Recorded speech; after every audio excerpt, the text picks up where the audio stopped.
In this lesson, we're going to work with the diffuse material. The diffuse material defines how a 3D object looks. It gives it its color. So to follow along, start up Photoshop. Let's make a new document, File, New. Take this one here. And let's use a preset to make a sphere. So go to the 3D panel, go to Mesh from Preset, go to Sphere, and click Create. I want to work with the material here, the sphere material. I can click on that directly, or I can click on this once. And then we have the sphere selected, and then twice we have the material selected. And there is the diffuse material. By default, when you work with a mesh like this, you already have a texture file there. It is a transparent layer, and that's it. So when it's a transparent layer like this, you can add a color simply by clicking on this color swatch.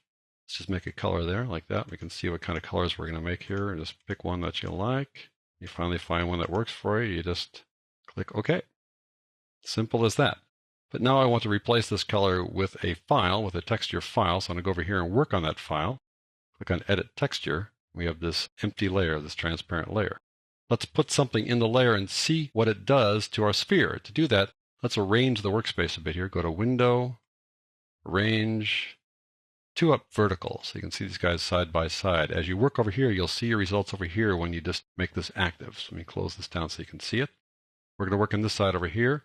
Let's just add some color to it. So I'm going to grab the gradient tool here. I have a very colorful gradient. You can pick anything you want, but I want to make sure we can see what's going on here. So click OK. I'm going to drag it kind of an angle here to show you a little problem that you have with the seam. So go like that. There you go. And we don't see it here yet, but when I click on this side, it's going to become active, and there's our work. How about that? Click on the selection tool, click on you, and rotate you around. And you can see how we did things there. There's the red on top.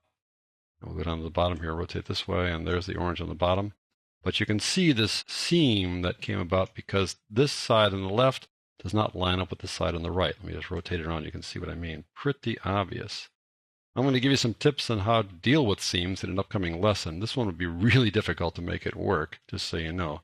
But if they're reasonably close, you can kind of fix it using a couple of tools. But for the time being, that's how that works.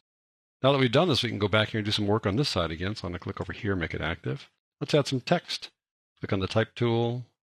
Type in something like sphere. If you want to add a little layer style, you can just double click over here, and let's say we'll add a drop shadow to it. That's fine. Click OK. If you want to reposition it, click on the V and pull it around like that. You can see it against a lighter background. However you're working on this. Now that we've done that work, we can see our work over here by making this layer active. There it is down there, and there we go. We can also add, let's say, shapes. I'm going to go back over here, make this active, click on the shape tool here. Let's have a custom shape. Have the fleur-de-lis over here. Let's add a fleur-de-lis right over here, let's say. Kind of boring looking. We'll give that a little bit of a layer style too. Just double click over here. We'll give that a drop shadow, maybe a color overlay, something like that. Click OK. And we'll put that, let's say, below the text. Makes sense, right? Drag you up above like that. Okay, let's see how that shows up over here. Click over there. There it is. It shows up nicely. Have the selection tool, and we'll rotate you around. Now that we've done all this work, we can replace this work with a different file. So I go back up here and click on this one more time to make the material active. Go over here and open up this and say, instead of edit the texture, let's replace it. When you replace it, you can replace it with a file. So I'm going to click on that. Let's track down a file. I want to go back to our working files folder, go to the NASA files, and let's say click on Earth. Oh, you can click on any one of these guys, but I'll double click on Earth. And there you go. And now this thing is now superfluous. I can close it down. It won't ask me to save it. It's gone. We don't need it anymore. And here's this new texture file, right like that. You'll notice that there is no seam. It's very slick. The folks at NASA really created a real nice image. When you open this thing up here, we'll click on it again to make the materials active and open up its texture. You'll see that the right edge here really lines up nicely with the left edge, so you really can't see a seam there. If you look real carefully, you might notice a little bit of a seam, but it's pretty good. I'll close that back down there. All right, that's how we work with that sphere. Spheres are kind of forgiving because you can place things pretty obviously. You pretty much know where something is going to go when you apply a texture to a sphere. That's not necessarily the case when you work with something else that might have multiple textures or might not be a sphere like this. It might not be somehow symmetrical. So let's make a new object. I'm going to turn the eyeball off for you, make a new layer, and let's use the mesh preset over here like that to make a wine bottle. Click on that, click Create. Now we have a wine bottle here. I'll click on it once to select the wine bottle. I'll click again. Now we've selected the label material, glass material, cork material. I want to work with the label material, so I'll click on that. Once again, we have a texture file already associated with it.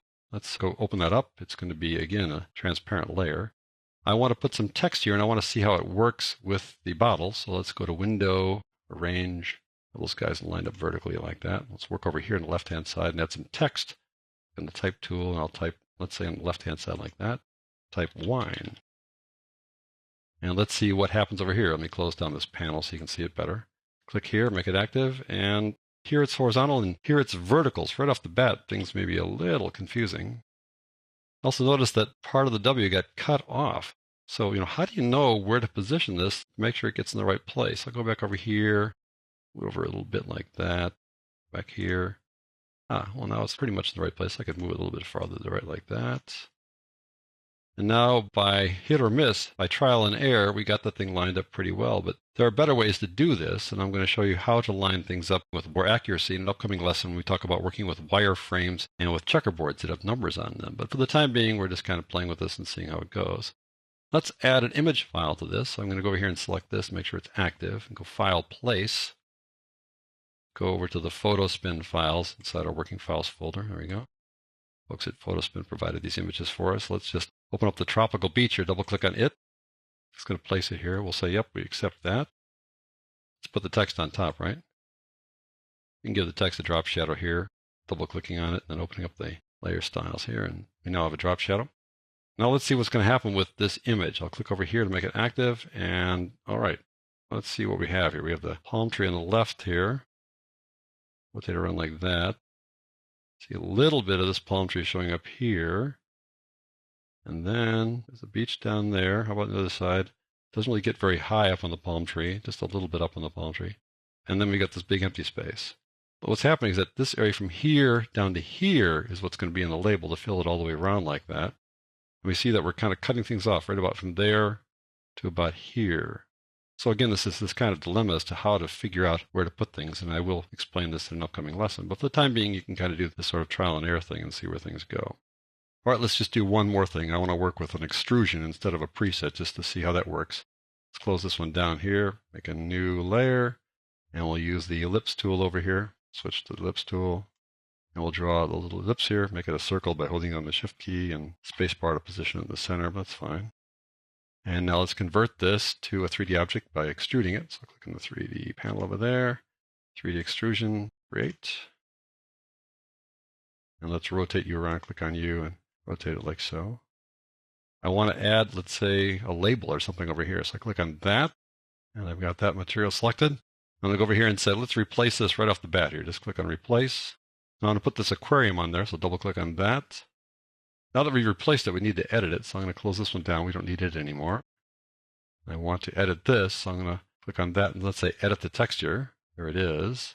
Let's look at them both at the same time. Go to Window, Arrange, 2 up, Vertical. Now you get a sense of what's going on here. I'll click on this, and it looks like it's upside down, right? Let's rotate you all the way around. Now it's maybe a little more logical. There's a seam there again. You go over here and go Control or Command minus a couple times so you can see what's going on here. I'm seeing these guys on the right-hand side right there. There we go. Look over here and rotate around that a bit. Go to this side, and I see this pipe coming out. There we go. So you have the whole width here. That's fine.